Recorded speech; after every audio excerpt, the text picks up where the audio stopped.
Ow. That just sounded like Lydia from Skyrim. Ow. If you know, you know.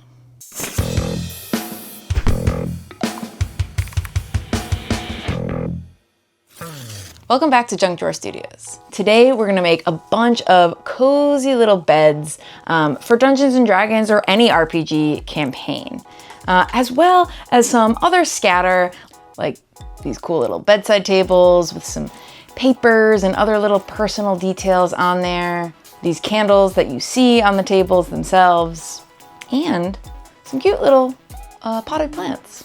If you didn't catch my last video where I made a bunch of miniature food, I talked a little bit more about my goal for this sort of mini series that I'm calling Scatter with Personality. I've just seen so much Dungeons and Dragons campaign that is incredible, don't get me wrong, but often it can feel very like copy and paste and sort of like we're just trying to crank out a bunch of stuff to fill the world. That's a completely viable option. I'm honestly not trying to yuck anyone's yum or like detract from other people's techniques.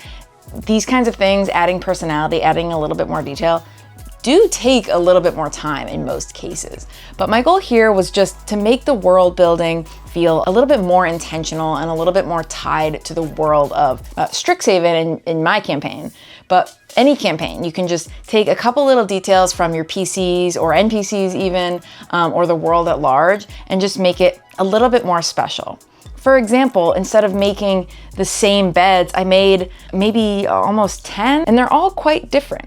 I could have personalized these even a little bit more to the houses. Strixhaven is a magic school after all, but really I just wanted each player to be able to pick their own bed. Another way that I added a little personality, my character, her name is Finch, she is an owlin, and she is very obsessed with coffee with mud in it. I know that sounds really bizarre, but you know how these things go. You have a Dungeons and Dragons campaign, you kind of just RP and say silly stuff, and some of those silly things can turn into bits that last the entire campaign. One for my character is that she loves drinking essentially mud in a cup. So I added a tiny little cup of coffee that has a little sand in it to kind of just look like mud in a cup, and this will be her side table. I don't feel like any of these details detract from the terrain in such a way that you can't reuse these for other campaigns. I just think adding a little bit of detail for the campaign or the world that you're playing in can really elevate things and make it feel more special. It also allows for players like myself to RP more successfully. So yeah, if you want to hear more about the Strixhaven campaign, I talked about it a little bit in my last video. It's also a fantastic video if you want to learn about making tables or food for a feast or a tavern or anything like that. I covered so many different techniques for different foods, fruits, vegetables, cakes. I did little sausages. I made cheese, cookies.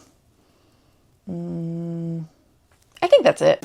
But you'll have to go see for yourself. And if you enjoy this scatter series, I will definitely make more. I have so many ideas for little things I want to create for this Strixhaven campaign that can be used as Dungeons and Dragons terrain and props as a whole. But my next video is going to be something a little different, a little bit back towards the industrial, post-apocalyptic maybe kind of vibe of some of my earlier videos where I did the Zombicide project.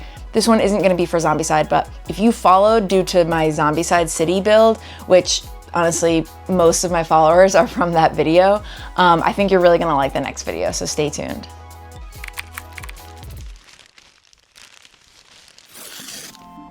Secretly, the real reason why I wanted to make these beds is so Colonel Mustard had a place to chill after a long day of helping me figure out the scale of all of this scatter terrain. So I took a 1/2-inch piece of XPS foam and cut it out at the length that I wanted the beds to be. I then went in and measured out about 1.25 inches for the width of all these individual beds and cut those out of the XPS foam. And oh boy. Anyway, I cut all of those beds out and I decided to do a weird kind of approach here. I free-handed the divide between the bed frame and the mattress. You could honestly make 2 separate pieces for the bed, right? The reason why I did it this way was just because I don't have a hot wire cutter. Cutting big, flat, thin pieces of XPS foam without one is rather difficult. And I didn't think this would be that hard. And honestly, it wasn't. It's a little fiddly. You're kind of carving in the mattress basically and separating it from the wood. But you can see I just kind of freehanded it with some pencil.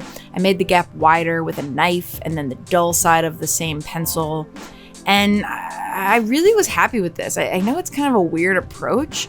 Here you can see me beveling the edges of the mattress part. I left the wood half, the wood base half of the bed, sharp and angular. But I beveled the edges of the mattress so that it would look, different than the base, which would be, perceived as wood. And so far, Colonel Mustard is very happy with his bed. Speaking of the wood base, I went in with a wire brush and carved in some wood texture on the bottom wooden bed frame, and this just looked awesome. Finally, I took some super fine grit sandpaper and sanded the edges of the mattress to make it extra smooth. You want to use a fine grit here because this stuff sands very easily, but it also tears and rips and shreds really easily, so you do need to be careful doing this. You'll notice I only sanded the top half of these. You can see the part on the right side of the screen here is a little bit more harsh and faceted. That's because I'm going to add blankets to this, so I only needed to smooth out the side of the mattress that would be showing. Here I'm taking some more XPS foam and admittedly kind of haphazardly cutting some legs for the bed. I used Colonel Mustard as a guide for height and I found that these were still a little too tall, so after adding in some texture I cut them in half and this size was perfect. I glued them on with some foam safe super glue and I was super satisfied. Yes, this is kind of a different approach carving it out of one piece of XPS, but despite it being unusual, it actually was not that difficult. And I'm really happy with how these came out.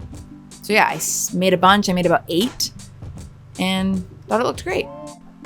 Moving on to the sheets and blankets. This part is so fun. I grabbed a bunch of materials, including this old sock. Yes, I know it's gross, but it's clean. It just was destined for the garbage. And a bunch of other materials too, like an old shirt and some ribbon. I've done this technique in a few of my videos already, but I really love it. It's so easy and makes a super convincing looking fabric. So what you do is you add a bunch of water and glue to a cup, make it a pretty liquidy slurry, cut out all the stuff you're gonna use as your fabric, in this case, sheets and blankets. I cut out some paper towels and all those other materials that I had just mentioned. I sized them up, made sure that they fit the bed. Some of them I kind of doubled up and I wanted some of these beds to look a little bit disheveled. This one, the sock, which I know again is kind of gross, ended up being one of my favorite. It just has a really nice cozy knit texture. Take your rings off for this step because it does get messy. You dip everything into that gluey water mixture and just drape it on. Again, I have shown this technique before for things like flags. I also did it for the table runners in my last video. This technique works so well for any sort of fabric-y thing. You just dip your material into the gluey water mixture, drape it over exactly how you want to dry, and it dries super hard in whatever fashion that you draped it. Some things like this really thick sock need a little bit more kind of holding and pressing down to really fall naturally, but the paper towel falls and drapes just beautifully and hardens exactly how you have it set up. Here I thought it would be kind of fun to try to make like an animal skin throw blanket for one of the beds. And here you can see them dried. Some of them needed to be affixed a little bit better, but most of them dried perfectly. I know this looks a little weird without paint, but I just think these look perfect. And you'll see what I mean. When we add color, they don't look like gross socks on XPS foam. They look like blankets. And just trim up anything that needs trimming, but they should be good to go. At this point, I revisited the animal skin that I just mentioned, and I tried to do some flocking on it to simulate animal fur. I've seen this technique done before in mini painting, and I don't know. I never have been really good at flocking. I need to work on it. Static grass flocking, that is. I don't know how successful this is. You'll see the finished product eventually. I think it was a good idea. It's not my favorite bed, but I think that I could work on this technique and someone could probably make this work. Moving on to the side tables. Using the beds and Colonel Mustard again as a rough guide of scale, I cut out a bunch of chunks of XPS foam. Very, very poorly. I don't know why I didn't take more care doing this, but in the end, as I kind of always say, the rustic, not perfectly cut parts just ended up looking absolutely fine to me, so I'm not super worried about it. To make the tops of these side tables, I used some foam board that I bought on Amazon that's super cheap and actually doesn't have that paper coating at all on top, which is cheap, but like actually works really well when you're doing things like this, which is trying to texture it and filming it very poorly. Once I had that glued on and textured, I beveled the edges and cleaned them up a bit with a sharp blade. Again, I'm kind of just looking for like a handmade rustic table, something that was kind of whittled rather quickly en masse. And yeah, they came out really cute. Next, I took what I believe are called heishi beads. I don't know if I'm pronouncing them correctly, but these are incredible for all sorts of things. You can use them as like a hilt on a sword. Here I'm following loosely a technique I saw years and years ago from Black Magic Craft to make candles. He did a very similar approach, but I used some different materials and switched it up a tiny bit. What I did was I took those heishi beads and a toothpick, as well as some very cheap Q-tips that have a plastic hollow shaft, and just stuck them all up together and glued them with some hot glue to simulate candle wax. This was so easy and really fun and really satisfying. Thank you to Black Magic Craft for inspiring that. Here I took these little yellow plastic pieces. I have no idea what these are from. I bought them from Goodwill. They were just in a mystery bag of random plastic pieces. I cut the little tips off, and these were gonna be the bases of my little planters. I took some strips of EVA foam, which is a really soft, flexible foam, gave the planter bases a little sand so that the super glue would work better, and just glued up the strips of EVA foam. I am using foam safe super glue here, but little tip, EVA foam actually doesn't melt with regular super glue. In fact, it drinks it up, so you can use EVA foam in all of your projects without any issue. Here I just patiently glued them on the rim of each of these little planters, and yes, there is a little gap, but if you've watched any of my videos, you know that this kind of thing doesn't really bother me. Once it's painted up, I love how these looked, and the little gap doesn't really bother me. I drilled a little hole into these plastic pieces to put the plants in, and it worked really well. Here you can see me cutting off a big piece of fake plant that I bought at a craft store in the, fake flower section, and just stuck it right in. It worked absolutely perfectly. Here I'm making the dirt for the inside of the planter, just with some fine ballast or any sort of fine sand or rock and some good old PVA glue. I just carefully placed it in there, and it, gets rock hard as it dries. This was just the perfect little base for plants. Some of them I made empty, and some have the plants that I mentioned earlier. And now we paint.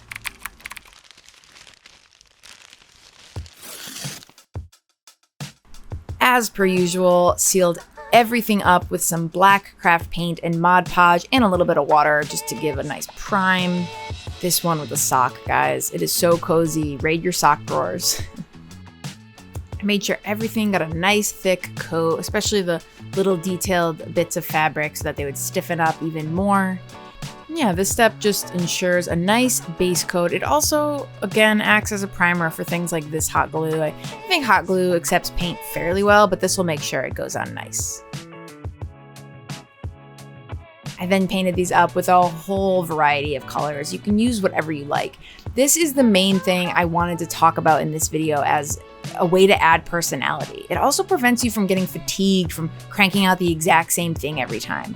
Use a bunch of different colors, put as much detail into these as you want. The combination of different fabrics, different kind of ways that you made the bed, some are messy, some are not, and the different colors of sheets and blankets, that alone adds so much personality to these and just makes it really fun and makes the world feel lived in. And that's always what I'm after when I make my scatter terrain for D&D and other RPGs.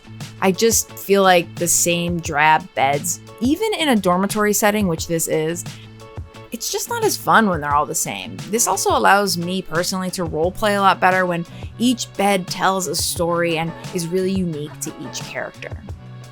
Here they all are with a base coat of a variety of colors. There's my favorite sock one. And yeah, I also added a bunch of washes, which you'll see in a moment, as well as some little details like this red one I thought could use some stripes. So I took an acrylic paint marker and, well, drew some stripes on there. This was a little finicky, but you know, it doesn't really have to be perfect. I think drawing stripes on fabric is tough when you're dealing with folds, but it's so small, no one's gonna notice if the stripes are not absolutely perfect. I really like how this one came out as well. From there, I just continued to add little details like these little blue stripes and some little, I don't know, argyle pattern. I also made these itty bitty little pillows out of some EVA foam. I just cut them to size and glued them on, which you'll see momentarily. Here are all the beds, again, before washes, but with all the little extra details. And here are the washes. You can see behind, in the back of the frame that I had a bunch of different colors. You know, I'm trying not to make it look too muddy, but I do want these to be vibrant and rich and colorful. So I took every sort of wash and a couple contrast paints that I had to just, again, add more color, add more volume, and just make each and every one of these really pop. I know I've said it a trillion times, but I am so stoked with how this one came out. It just looks like a cozy bed that I want to crawl into. I've mentioned this before, but this Reichland Flesh Shade Gloss paint from Citadel has become my go-to for like a varnish on brown wood. I put that on all the wood, and then I did a quick dry brush of a lighter beigey white color on some of these, including on the wood, to just make these look a little worn out. I don't want these to look rickety, but this is a magic school. This is, you know, fantasy. It's okay if these look kind of rickety and old and dusty. Update on the animal fur one. I don't know, y'all. I did add more to this after this stage, but it just looks kind of gross. I think I could absolutely perfect this. I'm okay with it. I included it in the video after all, but it could have been a little better. I painted up the side tables with a brown, and I took this pale sand color, and I thought it was a perfect color for these candles. So I slathered this on. I did probably 2 or 3 coats overall to really coat these candles. Here's what they look like with just the white. I then took these 3 Army Painter colors to stipple on some fire effects onto the candle. I started with the darkest one, not worrying too much if it went really far down the candle. I could always come back and clean that up with white later, which I do end up doing. I then progressively get lighter and lighter as I go towards the tip, making a nice little fire effect with very minimal effort. As I just said, I do go back in and clean up the kind of glow effect a little bit with some more of that pale sand color. And here's the final result. I'm so happy with these. They look so cute. Oh, I also added a little bronze to the base of some of them, and I did a fantastic job filming it. Yeah, I didn't worry about these being perfectly covered because I thought they kind of looked like the wax was spilling over. Here they are glued up onto some of the side tables, and I'm really pleased with how these look. I took some browns and painted up the dirt to look like dirt. If you're wondering why I decided to make planters, aside from them just being a cute little item that could go in any world, one of our characters, let's just say, likes to grow things recreationally. Adult things. So I thought these were a fun little homage to his interests. I took my patented rust color, but not for rust this time. This time I thought it was just the perfect terracotta color to paint the planters.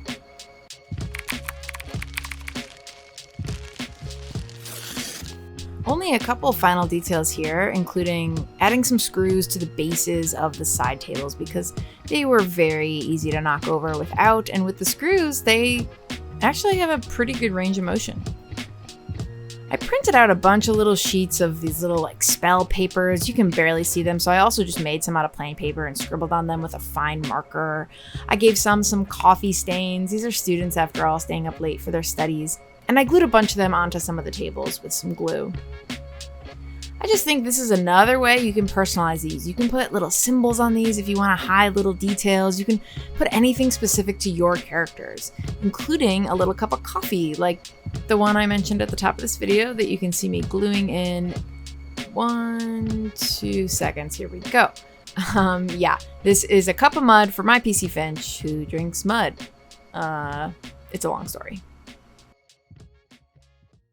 And that's it. Hopefully you found this video helpful. I had so much fun with these little beds. I think just the techniques are easy and kind of like therapeutic to just kind of sit and zone out and make a bunch of stuff. But once I got to the painting and all the little details, even just the way that like the fabric draped over the beds, I didn't get bored because I was trying to do it slightly different every time intentionally. Maybe some of the characters are more neat and you want a few beds that are made well. Maybe they're a little bit more messy and kind of irreverent or just don't care about order, and therefore you might give them one of the more messy beds. Or maybe you're just interested in building a beautiful board that has variety and looks lived in. That's kind of my goal here with this Scatter with Personality series, and hopefully some of these techniques were really helpful for you. One more thing before we get to the final reveal. Like I said at the beginning of the video, a lot of my subscriber base is currently from my Zombicide city build. Sometime soon, I'm hoping in the next month or two, I will be putting up a playthrough battle report type of video where I play a game with some of my friends on the board that I built. A lot of you requested that and showed a lot of interest, so thank you. And stay tuned because it's definitely going to be happening soon. I just have a couple little pieces to put into play and then actually do it and edit the video and all that. If you have any types of battle reports or playthroughs that you enjoy watching that you think you would like me to do for the Zombicide playthrough, feel free to suggest some in the comments. If you have any ideas for anything you want to see me do, please leave those suggestions in the comments as well. I really appreciate the support. Thank you so much for watching. And without further ado, here's the final reveal.